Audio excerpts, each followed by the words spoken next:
10, 9, 8, 7, 6, 5, 4, 3, 2, 1, 0. Ready start. महोदय, आज की सबसे विकट समस्या है देश की बढ़ती हुई आबादी। आज हिंदुस्तान की आबादी इस सीमा तक बढ़ती जा रही है। इसे देखते हुए ऐसा लगता है कि आगे आने वाले कुछ वर्षों के बाद हिंदुस्तान में सभी प्रकार की वस्तुओं की कमी हो जाएगी। विराम। अभी भी इस बढ़ती हुई जनसंख्या के कारण भारतवर्ष में कई समस्याएं ऐसी उभर कर आ रही हैं जिन्हें देखकर आश्चर्य होता है और सोच में पड़ जाते हैं कि आगे क्या होगा। विराम। इस बढ़ती हुई जनसंख्या का बढ़ती हुई महंगाई से चोली दामन का साथ है। विराम। अतः इसे रोकना हम सब का कर्तव्य ही नहीं, धर्म भी है। विराम। अगला पैरा।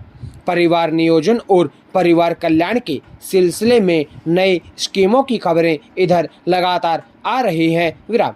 2 या 1 बच्चे वाले दंपतियों को देश का सम्मानित नागरिक घोषित करने की योजना है। विराम। दूसरी योजना यह है कि लड़कियों के विवाह की उम्र 18 से बढ़ाकर 20 साल की जाए। विराम।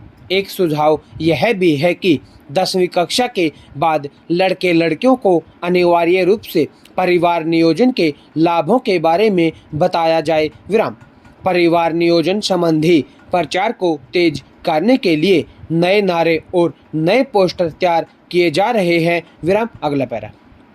जैसा कि आप सब जानते हैं, इमरजेंसी के दौरान परिवार नियोजन कार्यक्रमों को निश्चय ही धक्का लगा था। विराम। कुछ महीने पहले योजना आयोग ने परिवार नियोजन संबंधी कार्यक्रमों का जो सर्वेक्षण किया था उससे नतीजा यह निकला कि नसबंदी जैसे कार्यक्रमों से हिंदुस्तान में बात बनने वाली नहीं है। विराम।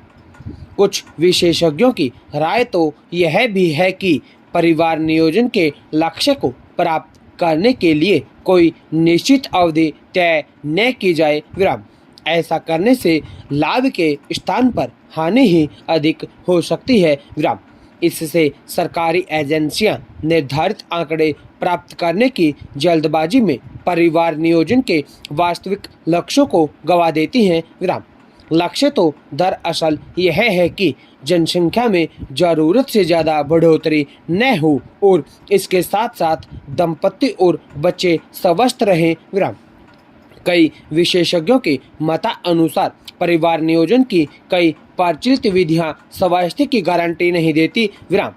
ये विशेषज्ञ इस संबंध में गुजरात का उदाहरण देते हैं, जहां परिवार नियोजन के निर्धारित लक्ष्य तो प्राप्त कर लिए गए हैं पर वे जिस कीमत पर प्राप्त किए गए हैं उसका अंदाजा नहीं लगाया जा सकता। विराम। अर्थात परिवार नियोजन की विधियों के गुण दोष पर उचित ध्यान नहीं दिया गया। विराम। अगला पैरा।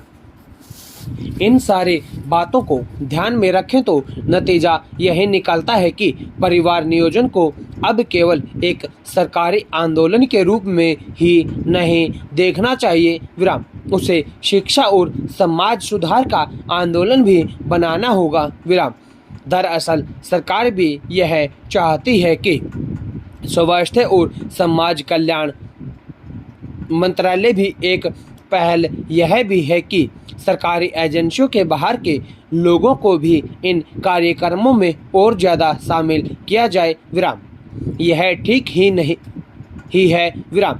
नहीं तो केवल कानून बना देने से, नई रियायतें देने से भी काम चलने वाला नहीं है। विराम। बाल विवाह के संबंध में कानून बनाने के बावजूद भी राजस्थान, उत्तर प्रदेश और बिहार जैसे राज्यों में आज भी यह कुरीति प्रचलित है। वर्तमान कानून के बावजूद इसकी दर कम हो गई है, ऐसा नहीं कहा जा सकता। विराम। अगला पैरा। अब सवाल यह है कि परिवार नियोजन एक सामाजिक आंदोलन कैसे बने। विराम। स्वयंसेवी संस्थाएं उसे अपनी सूची में अनिवार्य रूप से शामिल नहीं मानती। विराम। अतः यह मान लिया गया है कि इस सिलसिले में जो कुछ करेगी सरकार ही करेगी विराम। यह धारणा बनाने में सरकार ही उत्तरदायी है विराम। आज जरूरत इस बात की है कि प्रत्येक परिवार और समाज का हर वर्ग परिवार नियोजन और परिवार कल्याण को अपना कार्यक्रम माने तो अपने भलाई तथा देश के हित के लिए स्वेच्छा से उसे माने, तभी यह कार्यक्रम सफल हो सकता है विराम। स्टॉप।